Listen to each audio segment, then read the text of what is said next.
जिन्होंने युवावस्था में किसी के प्रवचनों से प्रभावित आके घर वालों के विरोध में जाकर शरणागति प्राप्त की थी, परंतु बाद में पता चला कि वहां स्त्री शरणागत जीव को तन का समर्पण करना होता है प्रेम दान के नाम पर। महाराज अभी मैंने छोड़ दिया, बट अपराध तो नहीं लगेगा? कौन से शास्त्र में लिखा है भ्रष्ट आचरण? अरे गुरु बनाया जाता है, भगवान का नाम जप करो, भगवान के मार्ग में चलो, अपने तुम चलो, दूरी तुम रहो।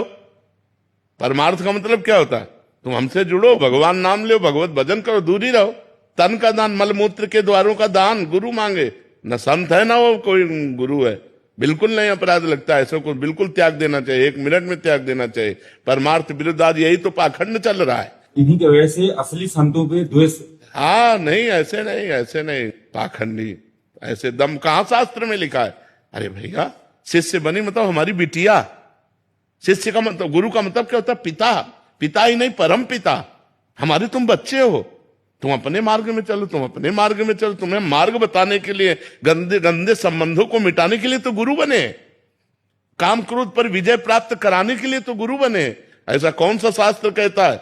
ऐसा कौन सा समर्पण कहता है? ऐसा कौन सा गुरु मार्ग कहता है? हमें बतावा करके। मनमानी आचरण, ऐसे पाखंडियों से दूर रहना चाहिए। शरीर समर्पण का मतलब समझ लो, पहले समझ लो। तन मन धन प्राण सब समर्पित करने के लिए गुरु के लिए कहा गया है। कहा गया है कि जो तन है उसके समर्पण का मतलब आज से हम गुरु की आज्ञा के अनुसार क्रिया करेंगे, शरीर से हम मनमानी पापाचरण नहीं करेंगे। तन समर्पण है। तन समर्पण का मतलब है कि आज से हमारे शरीर से वही कर्म होगा जो शास्त्र आज्ञा करता है, गुरु आज्ञा करता है। ये तन समर्पण है। मन समर्पण है कि मन से मैं वही सोचूंगा अब जो गुरुदेव ने बताया है।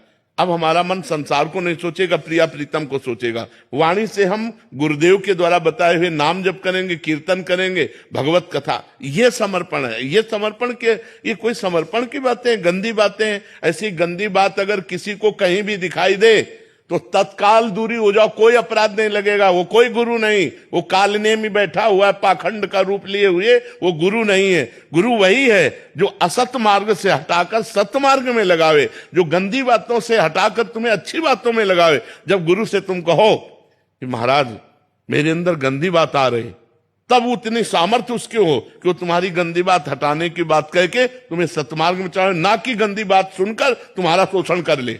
वो गुरु नहीं, वो पाखंडी है, वो नाटकी, वो मायावी है। ऐसे लोगों से दूर रहना चाहिए। ऐसा सतमार्ग नहीं होता। महाराज जी गुरु सही और शिष्य कोई विद्रोह करे तो गुरु कर, कोई फर्क नहीं पड़ सकता। उस शिष्य का विरोध महाराज जी हम सांसारिक लोग कर सकते हैं, जो शिष्य गुरु का विरोध करे अपने आप वो बुझ जाएंगे। विरोध करने की जरूरत ही नहीं होती। आकाश में कोई थूक कर गंदा